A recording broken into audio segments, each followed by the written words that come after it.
listed, and we ask that we keep those reflected in your thoughts. I'm so glad to have you all here for the GIC talk, and it's my honor to be today's host in front of you guys. My name is M.F.A, and a new volunteer for the GIC talk team.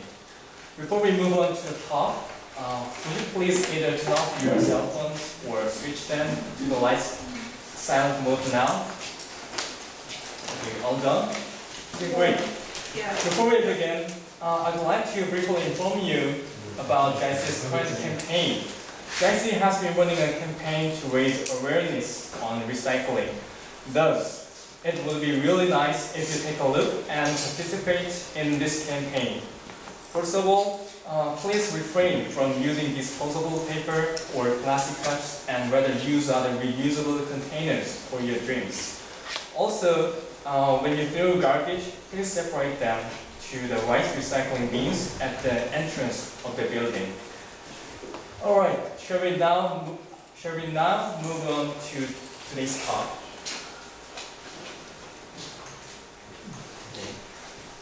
For today's GIC talk, Leroy Kucia from USA is going to deliver a talk with a topic entitled Edward Hopper, City Life, Isolation, and Unfinished Narratives.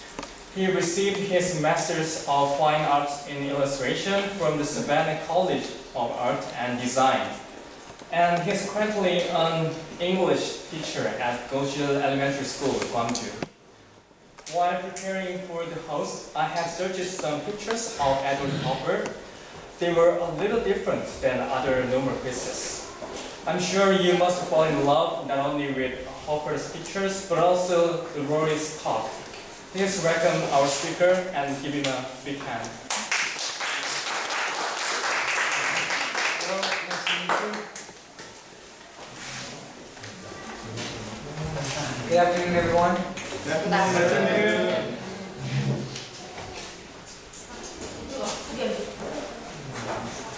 Just a little bit about myself. As he mentioned before, I'm from the United States, and I do have my master's and bachelor's of fine art, primarily in illustration and graphic design. The purpose of this talk today, I want it to be rather academic. So I've got some, my thesis for this talk primarily is Edward Hopper's work is relevant to art history because it explores the human psyche and it presents a visual narrative of American life in the 20th century. Edward Hopper was a very prolific artist during his time, but he struggled for many years to acquire success. He didn't actually achieve success as an artist until he was actually 37 years old. But in 1900 to 1906, Edward Hopper attended the New York Institute of Art and Design. Two of his professors who were rather prominent were William Merritt Chase, he taught Edward Hopper oil painting, and Robert Henry, who taught him life drawing. They became very successful artists in the art realistic movement, and Edward Hopper was part of that group. Prior to studying art at the university, he studied at the art correspondence courses in New York when he was in high school. The works that we are going to review today are going to be about 8 artworks, 8 pieces of artwork from Edward Hopper's portfolio. These pieces are rather significant because they tell a story about American life and about the people living in a large city during the early 1920s. For starters, Edward Hopper, he was born in Nyack, New York. He was born on July 22nd, 1882. He was born to Garrett Henry Hopper and Elizabeth Griffith Smith. They were primarily Dutch descent and conservative. They were conservative Baptists. His mother, she received an inheritance from her family, so they were able to live rather comfortably, but they were very conservative nonetheless. He also went to high school at Nyack High School in New York. During his time in high school, he was really fascinated with the sea. He actually wanted to be a naval architect. His parents, they began to help him foster his love for art when he was around 5 years old. They presented him with art materials and books and magazines to try and foster that art. But because he grew up in Nyack, which was a very prolific area, because it was primarily middle class. He fell in love with like boating, fishing, and the sea, and he actually had aspirations to become a naval architect. But in high school, he decided to change his major to art. His parents were somewhat concerned because they knew that art is a very risky profession, so they pushed him to go towards illustration instead. While he was in college, he met Josephine Neveson, who would become his future wife, and she was the model for all of his artwork. A little bit about Edward Hopper. Him and his wife, they're very interesting because Edward Hopper was a very shy person. He was very tall, he was about 6'2", but he was very stoic. He was very stoic, he never spoke much, and he was rather secretive about his mannerisms. He wasn't very sociable, so to speak. But his wife, she was very outspoken. And she actually helped Edward Hopper with his career. She actually pushed his career in ways that it never could have been if it wasn't for her help. Because Edward Hopper wasn't much of an extrovert. He was always kind of calm and reserved. And he didn't function very well in large groups. During interviews, when Edward Hopper would give interviews, they were always very one-line short sentences. Never really describing his work, never really giving any idea about what he was trying to convey in his work. Two important periods during Edward Hopper's life, which influenced his work largely, were the Gilded Age between 1870 and 1900, and the Progressive Era. These were two very significant events that happened during the 1920s and the 20th century. They actually helped shape the way America would become, and many of the policies and standards that we have in terms of finance and industry are directly linked to these two periods in our history, or these two periods in American history. Two of the most important things for America were transportation. With the induction of the railroad system and the steamboat system, America changed dramatically. Prior to the 1800s, we were just coming out of the Civil War. I'm not too familiar is anyone familiar with the Civil War? Of course. Okay, so after that, America, they were trying to, develop as their own country. And after the Civil War, transportation became a very big thing. The reason why is because with the advent of transportation and the railroad system, it actually developed the first major commercial enterprise in America, going from New York all the way to California. This allowed them to be able to transport freight, shipping, passenger travel. Everything was greatly reduced, and it became more cost-effective now to travel. The railroad system opened up many major industries for people, because with the advent of the railroad system, now we have steel production, and telegraphy. They became very prominent in the early 19th century. The railroad system was actually a precursor to capitalism. America, prior to that, industry was slowly evolving, but with the railroad system and steel and telegraphy, it actually created what I call the Fathers of Capitalism. America was developing as a country, and I believe personally that these were the figureheads who helped push capitalism to what it is today. Henry Ford, very prominent in the automotive industry. We have Jay Gould. He was a very aggressive businessman during the railroad industry and during the development of the railroad system. And so he capitalized on that and made millions. You have J.P. Morgan for banking, very prominent. John D. Rockefeller for oil, and Andrew Carnegie for steel. Now, during the Gilded Age, there was this huge gap between the wealthy, poor people, and the middle class. There was no real government regulation.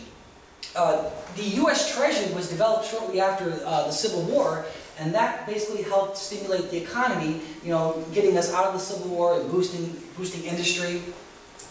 It was Thomas Jefferson, or Theodore Roosevelt, who felt that capitalism is good for America because it does help push industries and push innovation, but he realized there needs to be some kind of government censorship, in terms of capitalism, because American capitalists were extremely greedy. There was no real genuine concern about middle class or lower class. It was just genuine greed. Capitalists, they were pushing this idea of consumerism on people.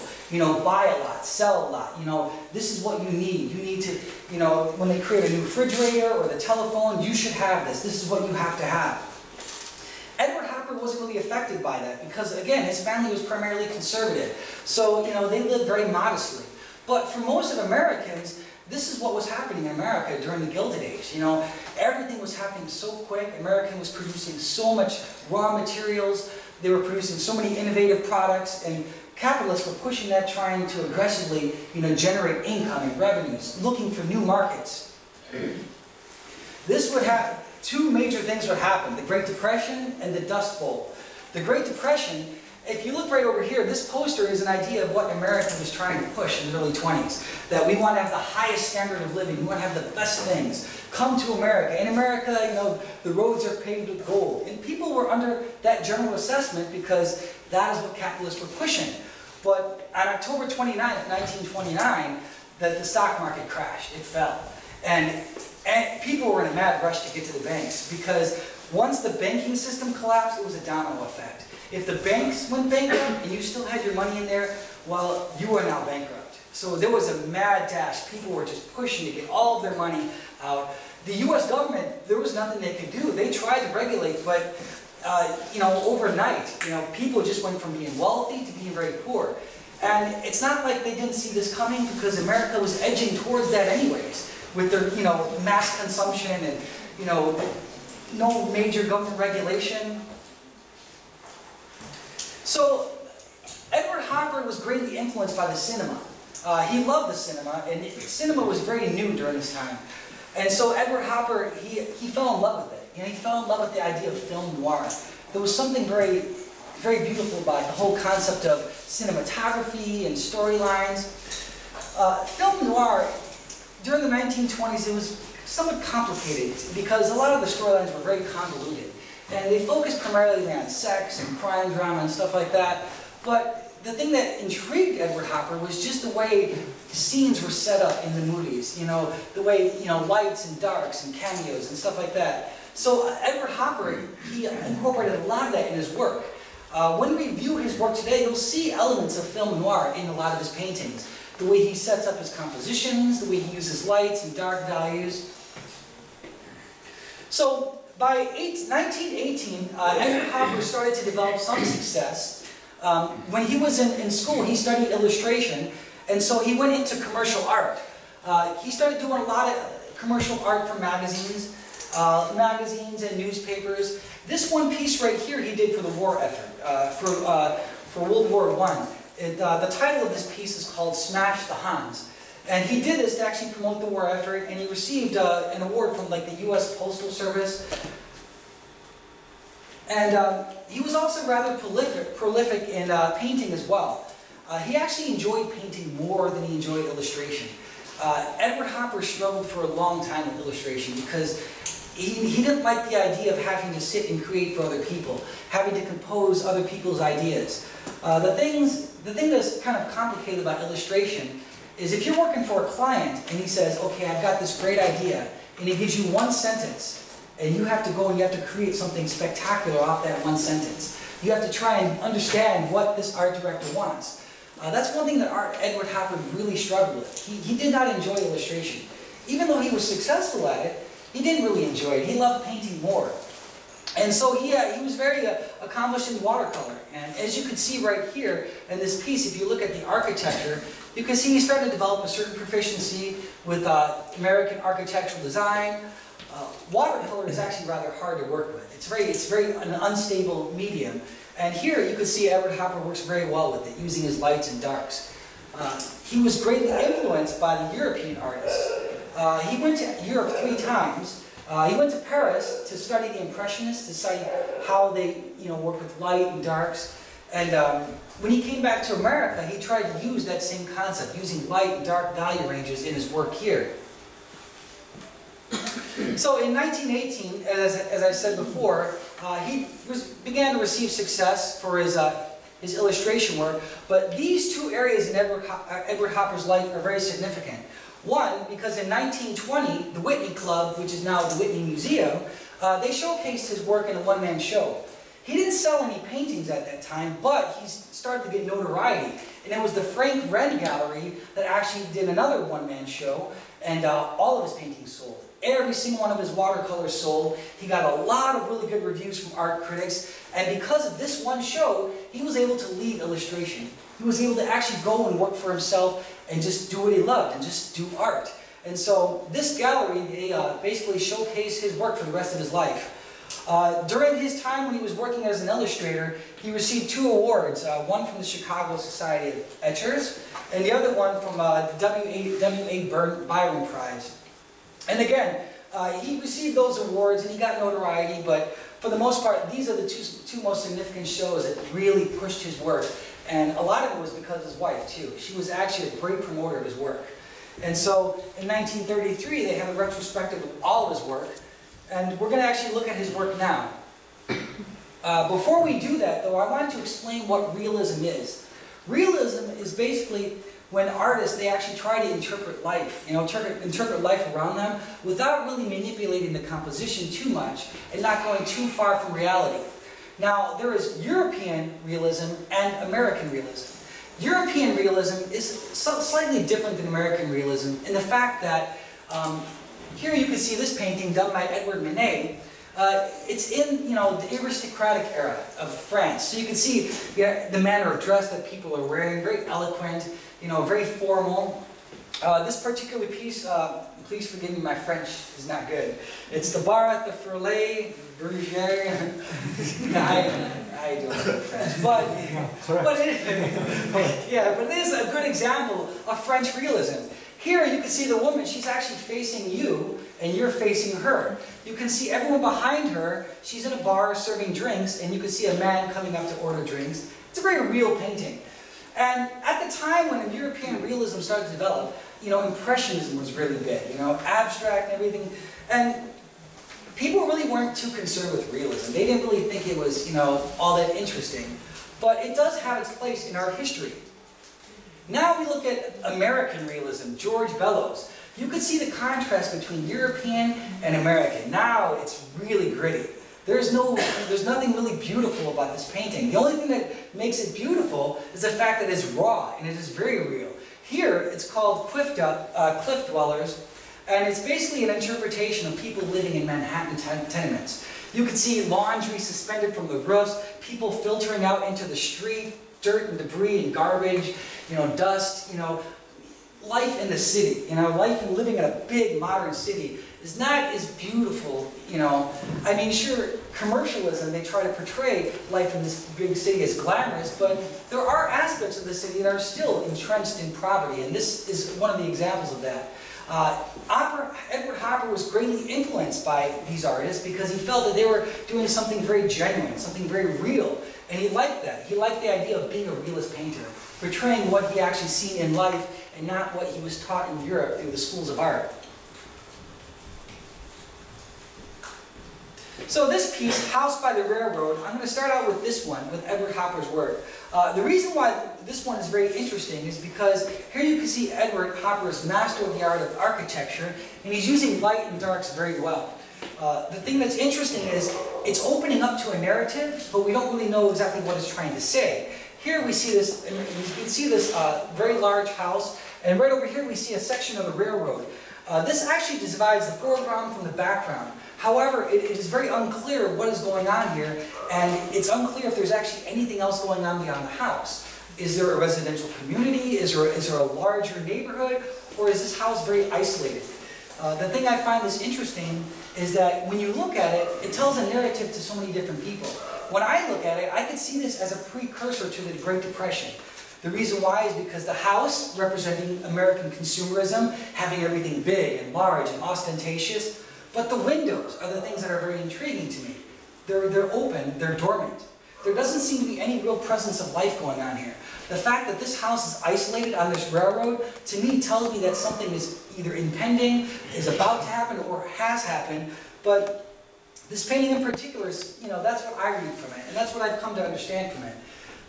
It's a very good painting, and as I said before, Edward Hopper was greatly influenced by the cinema.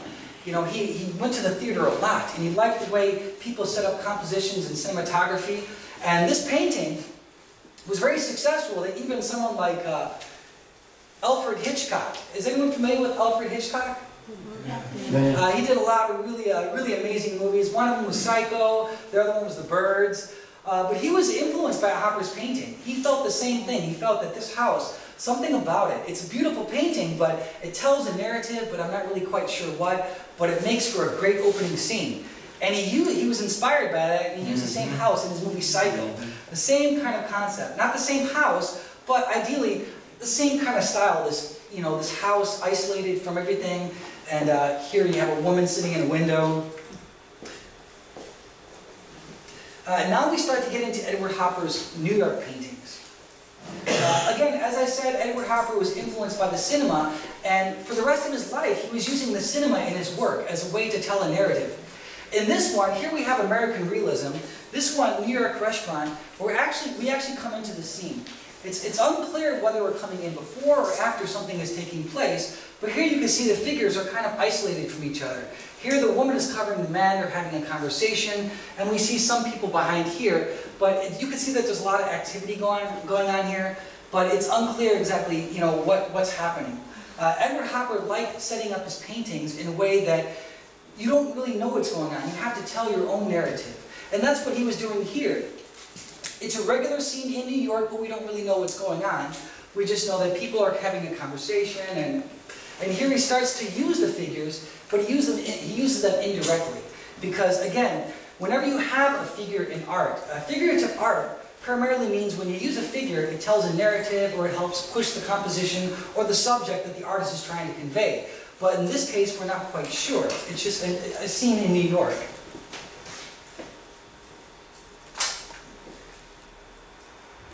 If I'm rushing, please let me know. I will slow down. Sorry, I don't do many talks. Next one I want to show is Chop Suey. The reason why I find this one very interesting is because, as I said in my thesis, Edward Hopper focused on the human psyche of people living in a city, and also what life was like in the 20th century. Here, we have people sitting in a diner, Chop Suey. You know, the painting really focuses, again, on American consumerism in New York, and how people were starting to become more international. You know, in New York, people are starting to have more international types of food, whether it's Korean food, Chinese food. But the thing that's interesting is the people, because even though they're in the city, they're isolated from each other, and there's an element of concern here between these people.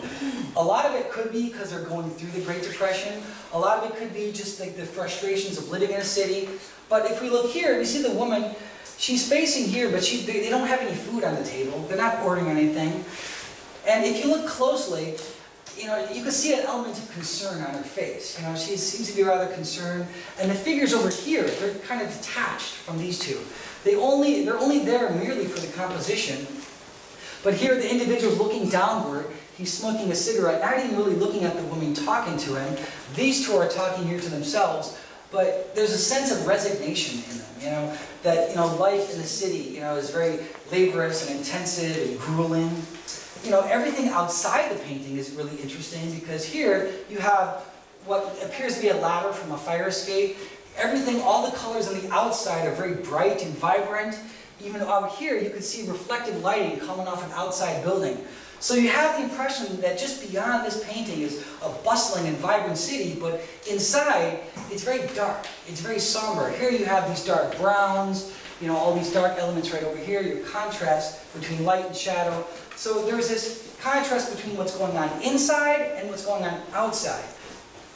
And so Edward Hopper was kind of trying to tap into that, of what life was like in the city. You know, there were many people who were working in the art scene at that time. Georgia O'Keeffe, is anyone familiar with her? A lot of city painters, you know, and a lot of artists at the time were trying to describe how amazing New York was. And New York is a beautiful, vibrant city. It's full of opportunity.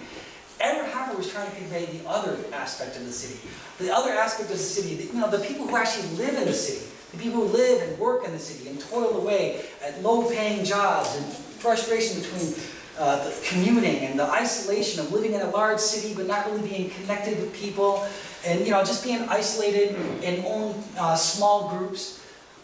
This painting is interesting because it reflects a lot of life in the city now. You can relate to this painting as you could anywhere in Seoul, anywhere in Chicago, anywhere in New York.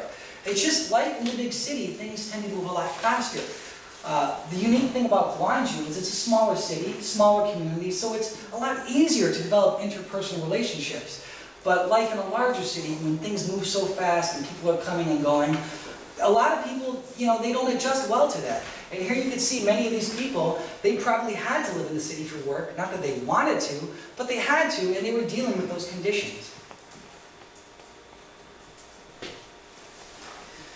This painting, Tables for Ladies in 1930, this is an interesting painting for me because I think that the idea that Edward Hopper starts to show women in actual managerial positions are actually very important.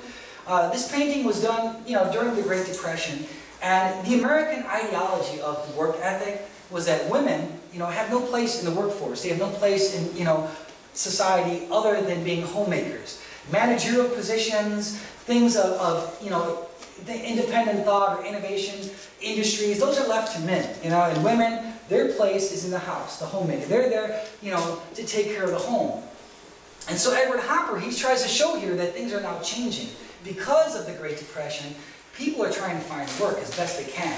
It doesn't really matter what your gender is, people are looking for work. And here, you now see this woman, here she is actually working the register, she's in a manager position. This woman right here, she's actually serving, you know, or taking care of the oranges and the arrangement. And here we have people sitting back here, you know, having dinner or lunch. During the Great Depression, people couldn't afford to do that. It was really bad. It was so bad that people couldn't afford to eat out. And so this, if they could, you know, it was a luxury. Here, they're sitting in a diner, but there really isn't any food on the table. And here the woman is, you know, arranging, you know, this fruit, and she has a job, but, you know, you can see that, you know, by the gesture of her body that she's struggling, and she's dealing with these conditions, that she's happy to have a job, but her conditions are not good. And this woman seems to be completely indifferent, you know, and a lot of it is because during the Great Depression, a job's a job. You know, you have a job, don't complain, just do it. And so you can see that here. You know, people are dealing with this condition. These are my personal favorite paintings done by Edward Hopper.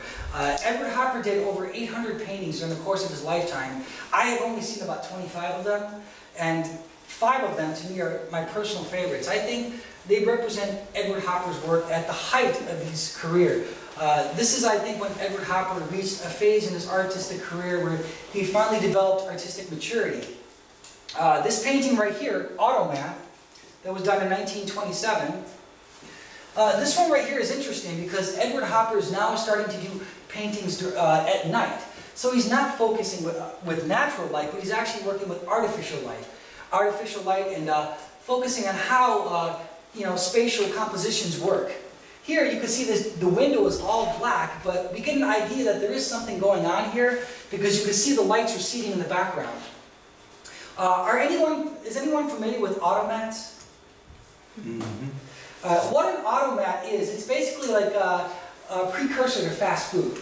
Automats in the early 19th century were basically restaurants or establishments where you can go to a restaurant, there was very little interaction between you and the server. Basically everything was there on like a Rolodex, you know, where you can get your pies, food, and you just heat and serve and that's it. It was very quick.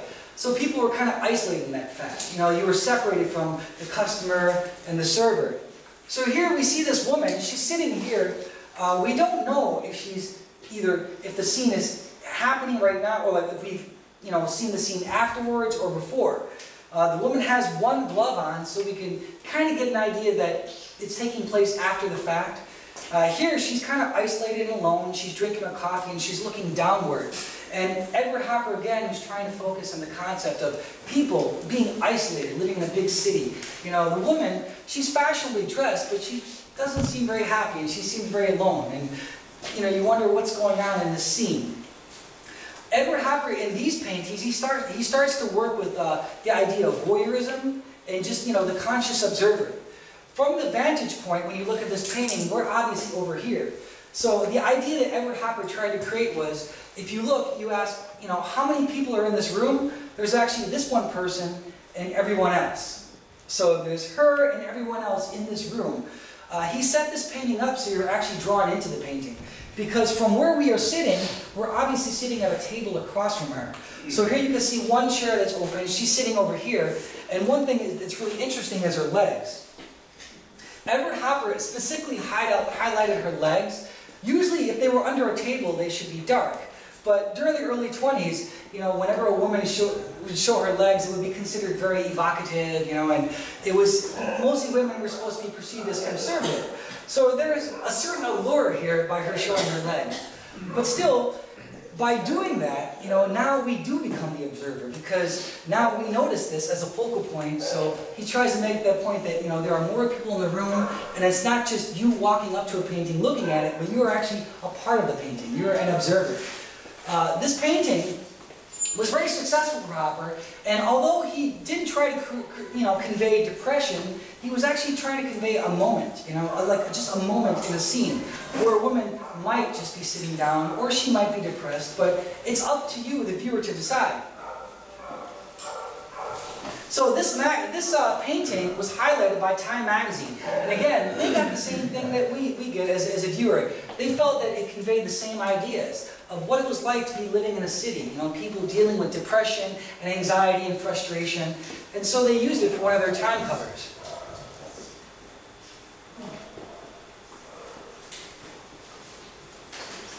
This painting is very interesting as well. The one thing I like about this painting is if you've ever visited a city, or you've lived in a city where there's like an elevated train, in Chicago we have the Blue Line, which is an elevated train, and it travels above ground, travels through cityscapes. The thing that's interesting about this, a lot of people when they look at this, even art critics, say it has to do a lot with voyeurism. Because we're actually, you know, looking on this woman, it's in the late hours of night. Edward Hopper was trying to express the idea of voyeurism and lack of privacy of living in a big city. You know, when you're living in a big city, especially like Gwangju or Seoul, whether you're on the bus, you're on a train, if you notice a lot of the buildings here in Gwangju, you know, they're all connected to each other, they're all so close by, and it's impossible to not look up in a window and see what people are doing. You know, when you're on a bus and you're going past a building and all the lights are in these buildings, and you kind of see people watching TV or cooking dinner or just doing whatever they're doing. So Hopper tried to express the same idea that, you know, living in a city, there is no privacy, you know, because the way things move. We know that this is taking place from an elevated position because if you look right over here along the ledge, you can see this ledge, it kind of curves over and you have 3 windows here, so we're obviously from a position which is elevated. Now it's unclear where you might be. You could be, you know, sitting on a fire escape, or you could be on a train. The thing I like about this painting is I've seen this similar scene several times throughout my life. When I was a kid living in Chicago, we used to ride the train at night. And we would ride through buildings, the train would travel above ground and ride through buildings. And when you would cross these windows, sometimes you would see night auditors, people working at night. Sometimes you would see women vacuuming office carpets or people just doing things. But he tries to express the idea that, you know, life in the city, it exists in the daytime and at night. You know, there's always something going on, and you never have the kind of privacy you think you have when you're living in a city.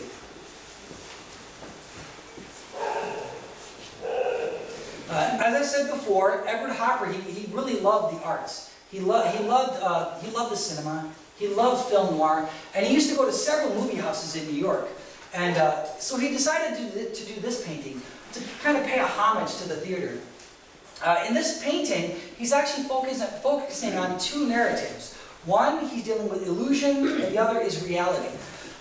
So you can see that this section, this partition, this column is actually dividing the 2 paintings, dividing the subject matter. If you look at this section, you can see the woman, the usherette, she's kind of lost in thought. You know, whatever's going on in her mind, she's really, you know, she's kind of just, there's an element of concern on her face. Despite what is going on in the theater, the movie, she's, you know, she has this intense focus. So here you have this section, you have the moviegoers, they're watching a movie, and here you have this woman just focusing on whatever problems she's dealing with at the time. Edward Hopper, he actually did a lot of research when he was doing this painting, not only because of his love for the cinema, but also the idea of the movie house. During the 1920s, going to the movie was a very unique experience. It's not like nowadays when you go to CGV and you get your ticket and your popcorn and you go watch your movie. People actually, you know, the cinema was an experience for people. You know, women and men, they would actually wear uniforms. They would actually take a certain pride in their uniform and create that overall illusion, that experience. A lot of the big companies, MGM, Paramount, they owned all the movie houses throughout the US. So they kind of monopolized on this industry of the movies. So they actually made it where every one of their theaters, there were a couple of them, the Palace was one of them in New York. They made this experience, you know, to be something of an illusion for people, so that when they went to the theater, whatever your problems were, whatever things you were dealing with, you know, once you go beyond that door, you know, now you start to go into a new reality. And everything was tailored to that, by the columns, to the lighting fixtures, to the curtains here, even to the carpets. And Edward Hopper focused greatly on that. You know, he did a lot of research when he was working on this painting. Everything down, you know, to the interior fabrics, to the, you know, to the stairs going up, even to the uniforms. You could see Hopper's great appreciation for the arts in this particular painting. And this is the last piece I'm going to show you in his work, probably one of the greatest pieces Edward Hopper had ever done. It's actually his signature piece. Even if you do not know Edward Hopper, after you see this piece, you will either know him or you will kind of identify with him. This painting has been the most widely produced piece of art in American art history. It's been reproduced well over 300,000 times in different forms, different parodies. Has anyone seen this painting? Yeah. This is one of my favorite paintings. This is the very first painting I ever seen of Edward Hopper. When I was in high school, I was taking a humanities course, and I was going to the art gallery at the Art Institute of Chicago, trying to figure out what I wanted to do after high school.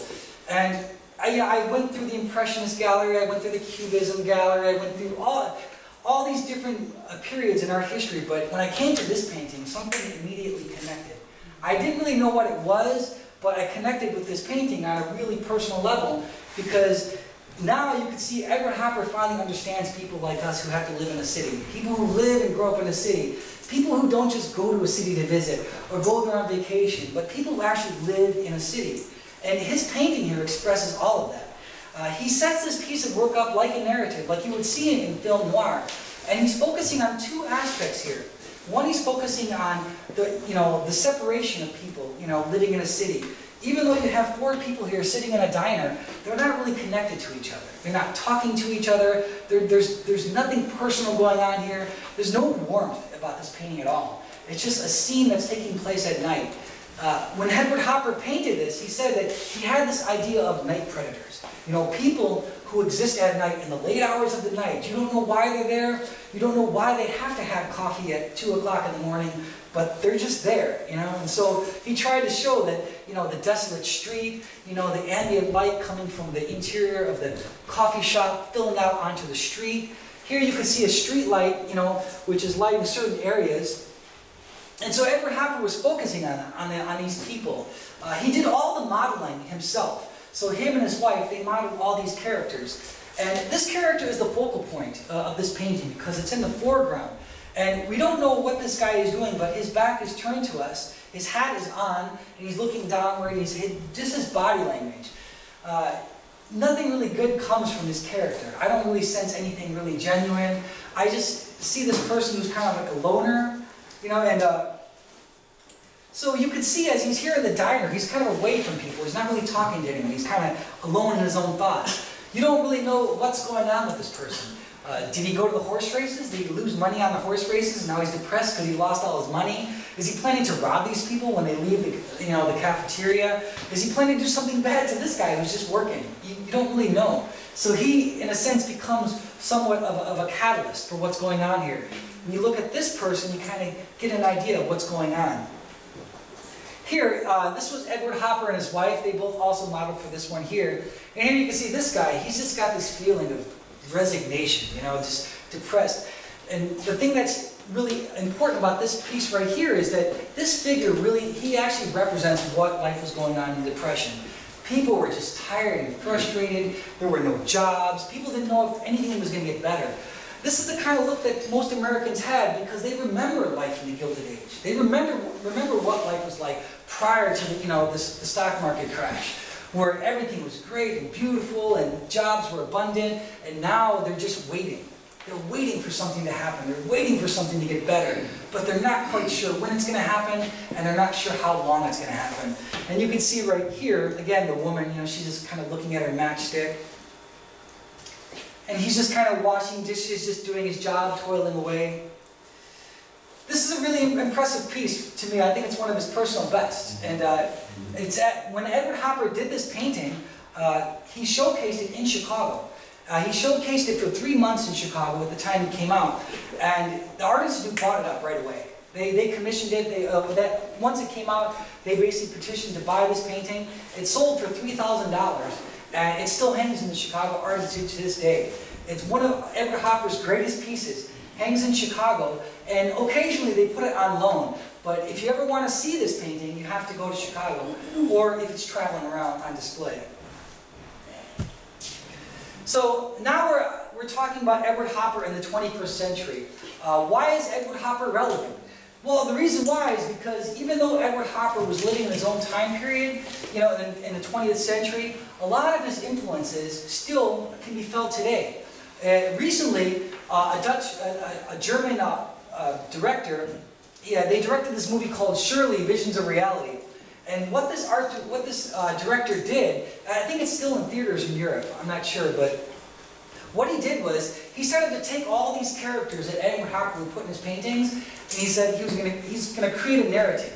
He's going to take all these characters, and he's going to create a story around all these paintings. So he focused on one of these paintings right over here, where you see this woman. She's just sitting here on her, in her bed, looking out, smoking a cigarette. With most of Edward Hopper's paintings, we never knew what the real narrative was. We got an idea of it because they had a cinematic feel and a cinematic tone, but the narrative was left up to us. We had to decide what was going on in that painting. And so what this director did, he painstakingly took about 13 different paintings and he brought them all to life in a 1-hour movie. So he took a painting like this, and now you see this woman sitting here, and he's creating the story about this woman. And he's using Edward Hopper's paintings to tell the story of this woman about her life and her marriage. And so you can see here she's sitting in a bed, very similar to his painting. Everything was painstakingly rendered, from the window fixtures to the bed to even the lighting. And this painting right over here of New York dwellers. Here you see, again, the same woman, or similar to her, and even though, they're married, they're living in the city, there's just this isolation about them. You can see it's a marriage that's either on the rocks or is going nowhere, but you can see that there's no real warmth between these two people. And again, he recreates this for the story, to tell the story of this woman Shirley. And everything has been painstakingly recreated, from the person's hair to the fixtures on the wall. And of course, there's been a lot of influence in marketing Edward Hopper. This painting has been so popular that commercial artists have reproduced his work several times. This person, Gottfried Heinlein, he created this painting, Boulevard of Broken Dreams. This was very popular in the 1980s. When he did this painting, he put James Dean, Humphrey Bogart, Marilyn Monroe, Elvis in there. So he was making fun of the scene. In light of what Edward Hopper painted, he painted this very drab, depressed scene. He was trying to make fun of it, trying to show the nightlife, even though, the night outings of the city. This painting, again, has been reproduced over 300,000 times throughout the course of years. And you'll see similarities. Sometimes you'll see The Simpsons. You'll see figures of The Simpsons put in here. Sometimes you'll see a Star Trek scene. You'll have like Star Trek people in there.